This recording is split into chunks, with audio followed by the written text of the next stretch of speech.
Hey, eighth graders, if you are kind of lost or you are have been home and kind of sick, this is your sort of lifeline here. I'm sending it out so that you have some idea of what we're doing here. So, starting on Monday, 1/10, January 10th, we're doing a little bit of writing. And so, step one of this writing was to take an artifact and make it big. So, this is kind of like the start of a 3-day process. Step one is to brainstorm objects that mattered to you in your life up to now. Now, don't think about your phone. Your phone is not up for grabs here. The phone doesn't really have object status. It has connectivity status, right? So let's just stay away from that. I'm talking about things that have meaning. Like this sits on my desk. This is a new object, but it was given to me by a student, so it has meaning. Um, in my family, we have family objects that are related to ornaments and stuff, or personal objects. I have something right here. This is a story only I have. My wife shares it, but it's something from my life. Collections of objects. I have comics. I have memories. I have holiday stuff.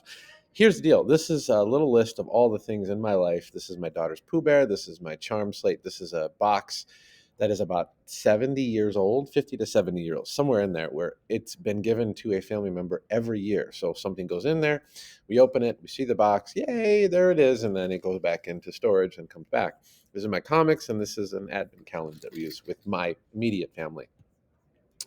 So step one is to sit there and just list. Then at step two, you got to take one of them. And I chose the advent calendar, and I want to list all of the physical features. So if you look at it, I'm start listing all these things I see. And what I came up with was these 24 boxes of different shapes and sizes, solid wood, weighs about 12 pounds. Some doors swing open on their own, some get stuck.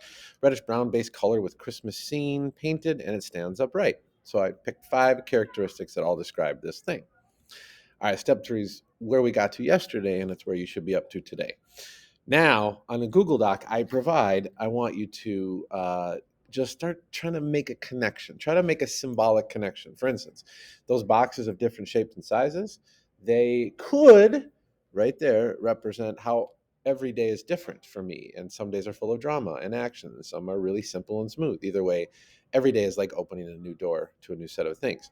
I did that with all of these. So the 12 pounds, it's solid. It's got a good frame. That's part of my life about having a good. I can have good and bad days, but it doesn't break my world. Some doors swing open very easily. Some days I don't need any help, and some days some doors get stuck and I need to work at it. That's like needing help on a rough day. The color is sort of like in my world, when I have something to look forward to, everything looks better. So like the wood of this advent calendar isn't just wood; it's sort of a red stain, which is like that sort of Christmassy feel. And then it stands on its own. This advent calendar doesn't hang on a wall; it just stands by itself, and that could be like my foundation, like all of the things that I experience in my life. Like I've built education, family, friends.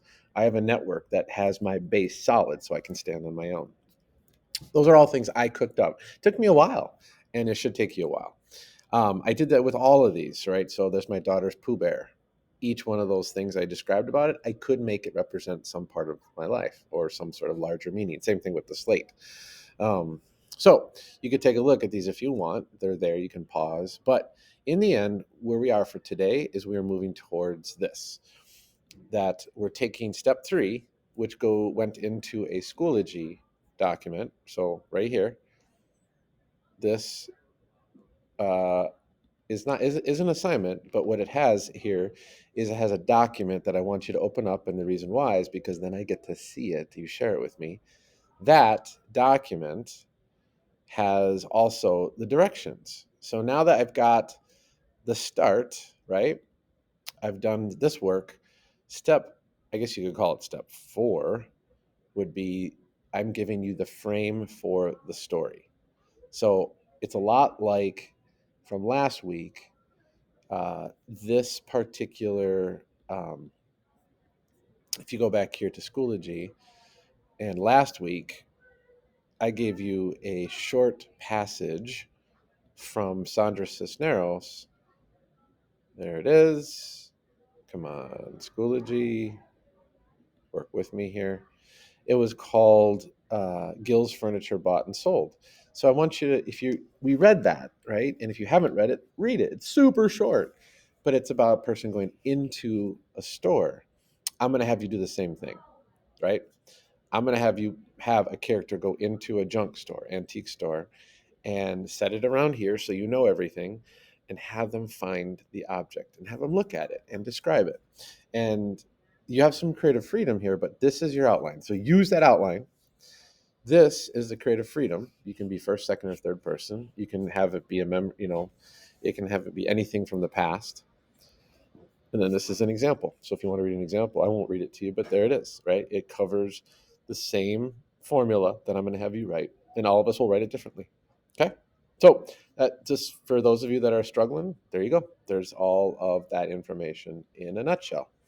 Alrighty. Well, please put your best foot forward on this. Give it your best shot. We're going to do this 3 times in different ways. So there you go.